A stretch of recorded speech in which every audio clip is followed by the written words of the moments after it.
ایک صاحب کہتے ہیں کہ سفر کی حالت میں روزہ رکھنا چھوڑنا جائز ہے یا نہیں ہے؟ یعنی اس سے میں روزہ تھا لیکن اچانک سفر شریف پیش آیا تو اب میں روزہ چھوڑ دوں۔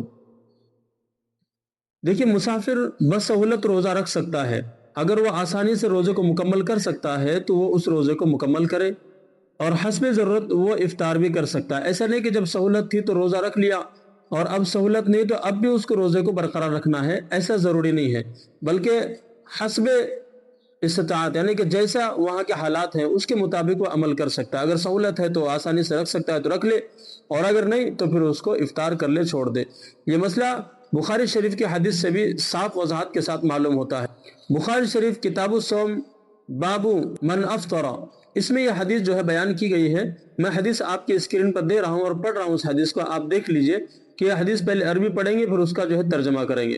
عن ابن عباس رضی اللہ تعالی عنہ قال خرج رسول اللہ صلی اللہ علیہ وسلم من المدینة الى مکہ فصام حتى بلغ بعسفان ثم دعا بماء فرأه الى يده ليري الناس فأفطر حتى قدم مكة وذلك في رمضان، فكان ابن عباس رضي الله عنه يقول قد صام رسول الله صلى الله عليه وسلم وافطر فمن شاء صام ومن شاء افطر۔ اس کا ترجمہ ہے، حضرت ابن عباس رضی اللہ عنہ بیان فرماتے ہیں کہ فتح مکہ کے سال رسول اللہ صلی اللہ علیہ وسلم مدینہ سے مکہ کے جانب روانہ ہوئے، چنانچہ آپ صلی اللہ علیہ وسلم نے اس سفر میں روزہ رکھا یہاں تک کہ جب آپ مقام عسفان پر پہنچے تو پانی منگوایا، پھر آپ نے اس پانی کو ہاتھ میں لے کر اوپر کی جانب اٹھایا تاکہ لوگ دیکھ لیں، پھر آپ نے روزہ توڑ ڈالا۔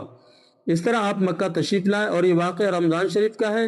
چنانچہ ابن عباس رضی اللہ تعالی عنہ کہا کرتے تھے کہ رسول اللہ صلی اللہ علیہ وسلم نے سفر کی حالت میں روزہ رکھا اور روزہ نہیں بھی رکھا، لہذا جو چاہے روزہ رکھے اور جو چاہے روزہ نہ رکھے۔ تو دونوں باتیں اس حدیث سے جو ہے ثابت ہو جاتی ہے اور صاف ہو جاتی ہے کہ مسافر کے لیے اس بات کی اجازت ہے۔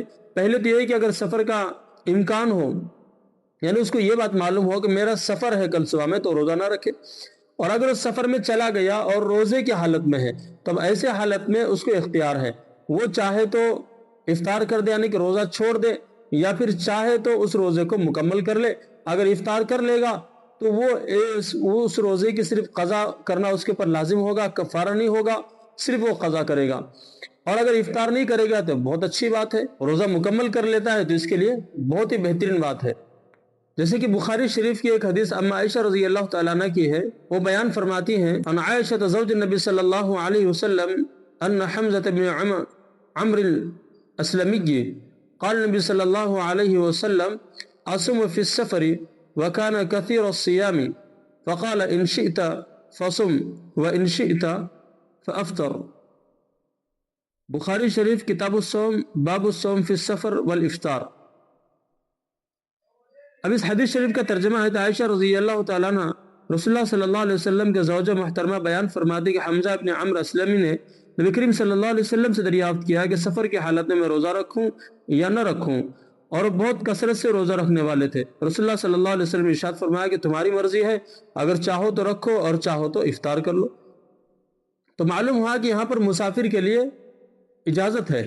لیکن اور ایک حدیث ابو داؤد شریف کی ہے، وہ بھی آپ سن لیجئے تو آپ کو معلوم ہوا کہ مسافر کے لیے افضل کیا چیز ہے۔ سلمۃ ابن محبق رضی اللہ تعالی قال قال رسول اللہ صلی اللہ علیہ وسلم من كان له حمولة تأوي إلى شبع فليصم رمضان حيث أدركه۔ حضرت سلمہ ابن محبق رضی اللہ عنہ فرماتے ہیں کہ رسول اللہ صلی اللہ علیہ وسلم نے ارشاد فرمایا جس شخص کے پاس ایسی سواری ہو جو اسے منزل تک آسانی اور آرام اور سکون کے ساتھ پہنچا دے تو اس کو چاہیے کہ جہاں بھی رمضان شریف کا ماہ آئے وہ روزہ رکھ لے۔ اس حدیث سے یہ مسئلہ نکلا کہ اگر مسافر کو آسانی کے ساتھ روزہ رکھ سکتا ہے تو وہ روزہ رکھنا چاہیے۔ لہٰذا دو باتیں یہاں سے سمجھ میں آتے ہیں کہ مسافر کے لیے دونوں چیزوں کا اختیار ہے کہ یا تو روزہ رکھ لے یا پھر چھوڑ دے، لیکن افضل چیز جو اس ابو داؤد شریف کی حدیث سے سمجھ میں آتی ہے کہ افضل اس کے لیے یہی ہے کہ وہ اگر سفر آسان ہے تو وہ روزہ رکھ لے، اور اگر نہیں تو پھر افطار کر لے اور پھر بعد میں قضا کر لے۔ امید کرتا ہوں کہ مسئلہ آسانی کے ساتھ احادیث کی روشنی میں سمجھ میں آیا ہوگا۔ اگر آپ کو اچھا لگتا ہے تو آپ دوسروں تک اس کو ضرور پہنچائیے۔ السلام علیکم ورحمۃ اللہ وبرکاتہ۔